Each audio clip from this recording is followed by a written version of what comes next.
পুরুলিয়া শহর যখন তখন ভেঙে পড়ছে বাড়ির অংশ। মূলত এখন বর্ষাকালে এই ধরনের দুর্ঘটনার ছবি বারংবার সামনে আসছে। ছোট বড় দুর্ঘটনা ঘটছেই মাঝে মধ্যে। শহরে পুরনো বাড়ি ভেঙে বড় সড় দুর্ঘটনার আশঙ্কা দেখছে পুরসভা। রাস্তা দিয়ে লোক পেরাচ্ছে, তারা যে কোনো সময় পড়ে যেতে পারে। আতঙ্কে আছে, লোক বাচ্চা ছেলে নিয়ে যাচ্ছে রাস্তায়, যে কোনো সময় দুর্ঘটনা ঘটতে পারে। পৌরসভাকে বলবো এগুলোর কোনো ব্যবস্থা করা হোক, যাদের বাড়ি তারা ভেঙে তৈরি করুক নতুন। জনবহুল রাস্তার উপরে একেবারে যেখানে প্রচুর মানুষের ভিড়, তার উপরে অনেকগুলি বিপজ্জনক বাড়ি, মানে একেবারে ভয়ে ভয়ে রাস্তা দিয়ে পেরোয়। যে কোনো মানুষই একবার যদি উপর দিকে তাকায় ওই রাস্তা দিয়ে আর পেরোবে না।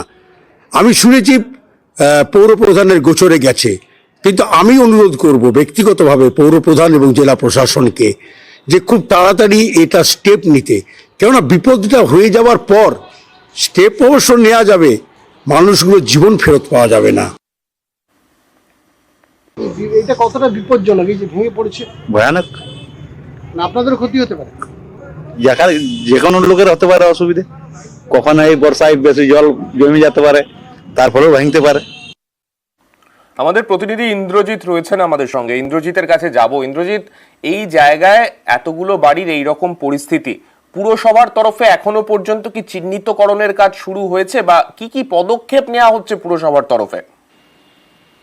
দেখো সান্নিক, এই যে পুরনো বাড়িগুলো রয়েছে বিপজ্জনক এবং জরাজীর্ণ যে বাড়িগুলো রয়েছে, সেগুলো স্বাস্থ্য পরীক্ষায় কার্যত মৃত বাড়িগুলো, কিন্তু সেই বাড়িগুলোর বিভিন্ন সময় ভেঙে পড়ছে। ইতিমধ্যেই গত মাসে এক মহিলার মৃত্যু হয়েছে 16 নম্বর ওয়ার্ডের।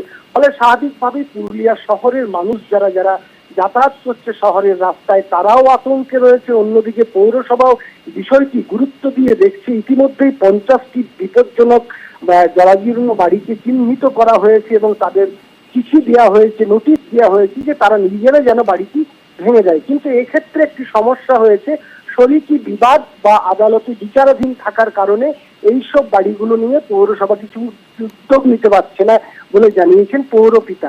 ফলে স্বাভাবিকভাবেই যে সমস্যা রয়েছে সেটা থাকবে এবং এই বর্ষাতে আরো বিপজ্জনক হয়ে উঠবে।